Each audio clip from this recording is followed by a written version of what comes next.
So what is up sa inyo guys? Kamusta ang inyong mga weekend? Ngayong araw as usual, yung pinaka nakakatamad na araw ng isang linggo, no? Parang may problema ka. Pasok na tayo guys. Medyo late tayo ng alis. Di pala medyo, late pala talaga tayo ng alis, no?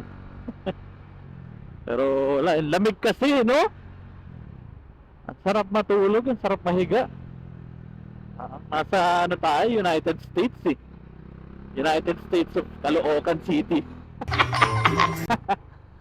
Yun. Ito na naman yung mga obstacle course, no? Talagang pag bumibiyahe tayo, hindi pwedeng mawawala yung mga ganito eh. Parang may problema ka. Pero kudos sa mga driver niya, no, guys. Napakahirap mag-drive ng ganyan, no? Alam niyo ba guys, share ko lang kahit wala kayong pakialam. Share ko lang guys, pangarap ko makapag-drive ng mga ganyan. Ano ka nasisira, ulo? Mga container truck.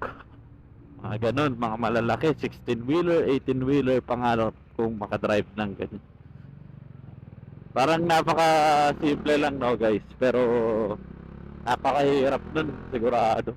Ang hirap na nga i-drive, tapos sisingitan ka pa ng sandamakmak na motor, nasasakyan, mga kotse nasa blind side pa liliko. Alam namang hindi sila makikita doon ng truck. Tama kayo. Ako naman eh. More ng driver. Kaya kudos sa mga driver ng truck na guys.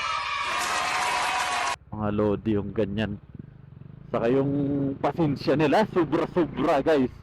Talaga naman pagka na traffic yan, hindi naman yan pwedeng counterflow lang ng mabilisan o kaya sisingit-singit parang motor or kotse, no?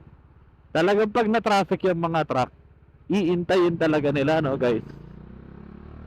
Wala silang no choice. Wala na, no choice pa eh, no? Wala silang no choice guys kung hindi intayin na umandar yung linya nila, no? Kaya ayun, sobra-sobra yung pasensya ng mga iyan. Sana all. Kaya siguro hindi rin ako pwede maging truck driver guys kasi wala akong pasensya sa traffic. Kahit sino naman siguro na nagdadrive ng mga kotse o motor. Suluhin mo yan. Speaking of traffic, yan guys, Ba't nakapila ka dyan? tanghali na pero yung traffic pang umaga pa.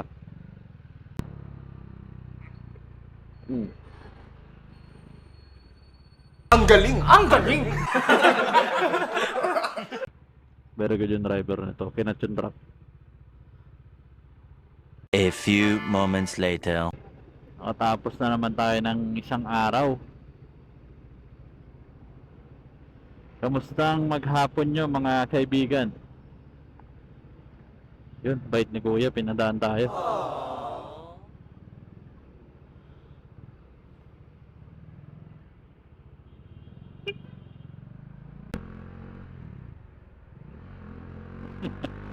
Arang nag-uupat na si ate oh. Malapit na matapos tong January guys. Pero parang napakahaba ng January eh, no? Parang hindi lang hanggang 31, parang hanggang 45 days. Gusto mo mamaya ng 45? Parang manok eh. Parang sisiw guys. Napakahaba ng January eh, no? Tapos ang haba din ng Feb kasi may 29 leap year natin ngayon guys. Lahat na lang mahaba. Pasensya na lang ang maikli. Ginusto mo yan. Parang January napakarami nang nangyari eh, no? Yung January ang tagal eh, tapos pagkadating ng months parang ilang linggo lang. Ilang linggo lang January na ulit eh. Ang bilis eh. Di totoo yan. Pero ang nakakatuwa naman ngayong January guys, ang lamig eh, no? Parang nakabukas yung aircon ng buong Pilipinas eh. O ewan ko lang kung dito lang sa Manila, no? Malamig din ba sa inyo guys kung nasan man kayo ngayon? dito sa Pilipinas ha. Comment down below guys kung nasan kayo. Tas kung malamig din sa inyo. Bahala ka sa buhay mo. Sa amin kasi ang lamig eh. Nag-aaway na nga kami minsan ng asawa ko pagkagising. Sa atin lang to. Pagkagising, di ko alam bakit galit eh. Ayun pala, pag tinanong mo, wala na raw siyang kumot. Inaagawan ko daw siya lagi ng kumot pag natutulog. Ginaw na daw siya eh. Di daw siya makatulog ng maayos, so yung magigising daw siya, sobrang lamig daw ng katawan niya kasi wala siyang kumot, nasa akin daw lahat. Sorry na my loves. Bola lang yan. So yan guys, dami na namang obstacle course, puro truck na naman guys. Kaninang umaga puro truck, ngayon puro truck ulit. Galit ka ba?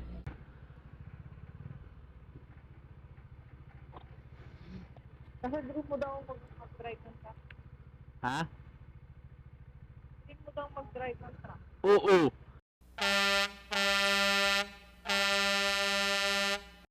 Quirino Highway na tayo guys, medyo maluwag-luwag na. Medyo malapit-lapit yung pila, hindi ganun kahaba. So ayun guys, dito na tayo sa San Agustin.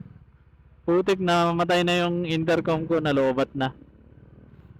Yari na naman kay bossing, sabihin na hindi na naman kami makapag-usap kagaya last time.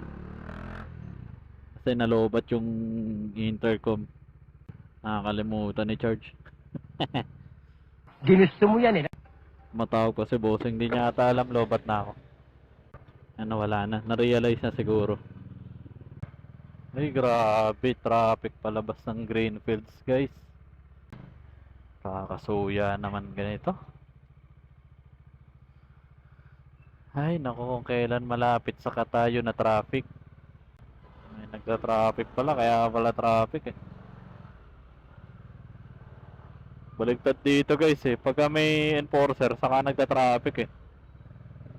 Pero pagka wala, pagka bahala na, dire-diretso lang eh. Ang galing! Ang galing! So ayun guys, malapit na ako sa bahay. Kita-kits ulit tayo sa susunod. Salamat na marami sa panonood dyan sa aking vlog na ito. Please don't forget to like, comment, subscribe sa aking channel. Hit mo na rin yung notification bell para updated ka lagi sa aking mga bagong vlog. Hanggang sa muli guys, paalam!